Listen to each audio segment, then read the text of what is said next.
So, you're looking to take better self-portraits?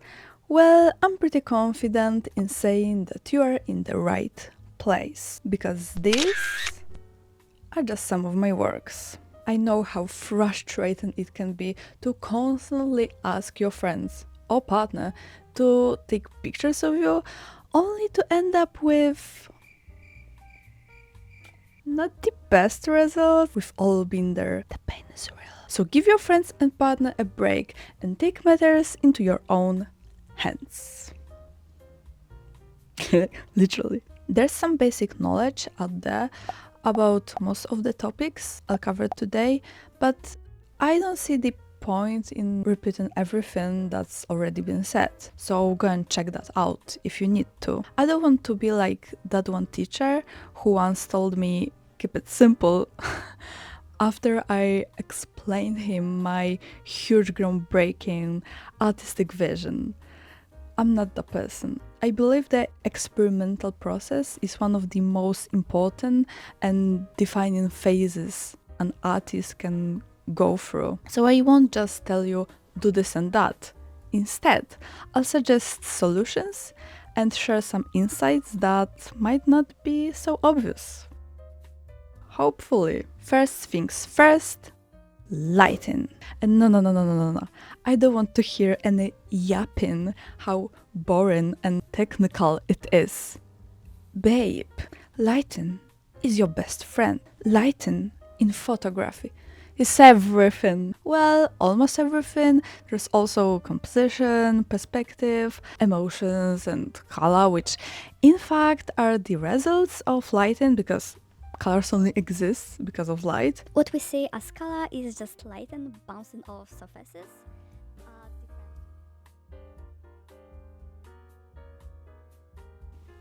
Anyway, you don't need complicated or expensive equipment. Even a table lamp can be enough. I mean, for real, this picture was taken using just that. So it's not necessarily about what you use, but how you use it. Unless, of course, you have a specific concept that requires a particular kind of lighting. But when it comes to experimenting and just having fun of creating, the simplest light, the one you probably already own, will be perfectly fine. That's it. The main takeaway here is take your time to play with lighting and be as intentional as possible. How? Think about the main point of your image and test how you can emphasize it using light. Is there an unwanted shadow? Is there another highlighted area stealing attention from the main subject? And how can I fix it? Can I add more depth by adjusting the light? If you have any issues, feel free to DM me on Instagram or whatever, and I'll do my best to help. Next, this is something I feel most experienced photographers struggled with early in their creative journey. So listen up, this point is crucial. It will change the way you see photography. I swear. Ladies and gentlemen, balance. I've seen so many pictures where the model has dramatic makeup, plus a wild face covering hairstyle, plus this iconic hand shadow on her face, plus an intensive busy background. It's a lot of information, and that's exactly how I want you to start thinking about photography. Every single element in your photo is a piece of information. The background you choose, the lighting, the hair, the makeup, the outfit, the pose, everything contributes to the message your photo conveys. Let me give you an analogy. Imagine you're looking at an event poster. The designer's goal is to inform people about what the event it is, where it is, when it is, and what kind of vibe it has. Now imagine they go overboard. They add too many colors, rip parts of the poster, include random details about what they had for dinner yesterday, and even throw in a few pictures of their dog. At this point, you probably have no idea where the event is happening, what it is about, or maybe you didn't even notice it was about an event in the first place. It's the same with photography. You think why professional beauty shots are often super clean, well lit, and for some maybe even boring? It's so that you can focus entirely on the skin texture and the precision of the makeup and details. Of course, too little information isn't great either. If you ask me, I'd say I personally prefer images that lean towards minimalism rather than maximalism, because minimalism is way easier to pull off. There are many creators who do minimalism well, but way fewer who can do maximalism right. Going back to the poster analogy, if you just put tiny black text on a blank white page, nobody would even notice it, right? So balance it out.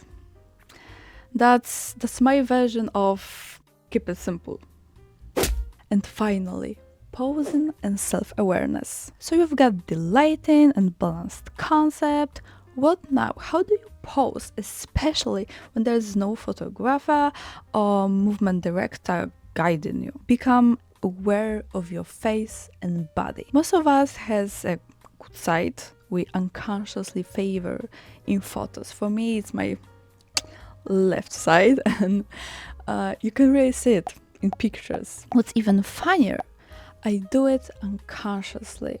And that's the point. I started photography about 9 years ago, taking many self-portraits, mostly because I didn't have models, and that means 9 years of experimenting in front of the camera. Now I can predict pretty well how I look in different poses and facial expressions without even seeing the results. And trust me, that's a superpower you want to develop. Here are 3 things you can do to improve your posing skills at home. Take more self-portraits. The more you practice, the better you get. You already know it. Use a mirror. Try different poses and facial expressions. See what works best for you. Learn it. Find inspiration. Look for poses on Pinterest and try recreating them. Not only will this help you understand your body better, but will also boost your creativity by exploring pose ideas of other creators. I want you to be so good at it that posing becomes almost unconscious, especially when taking self-portraits. There's already so much you need to manage.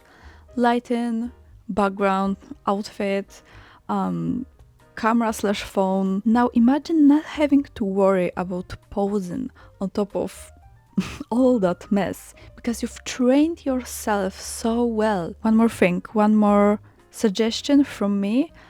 Effortless always better than forced.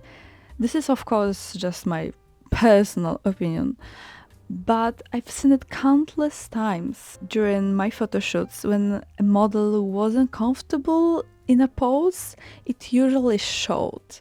Now, that doesn't mean you can't pull off a crazy complicated pose and make it look natural. What really makes the difference is your face. That's where you betray yourself. Even if you're fighting for your life in that pose, your facial expression doesn't have to give it away. So relax your forehead, unclench your jaw, and own that pose, babe. Hope this helped. If you have any issues or questions, you can DM me. Also, this is my first YouTube video. Crazy.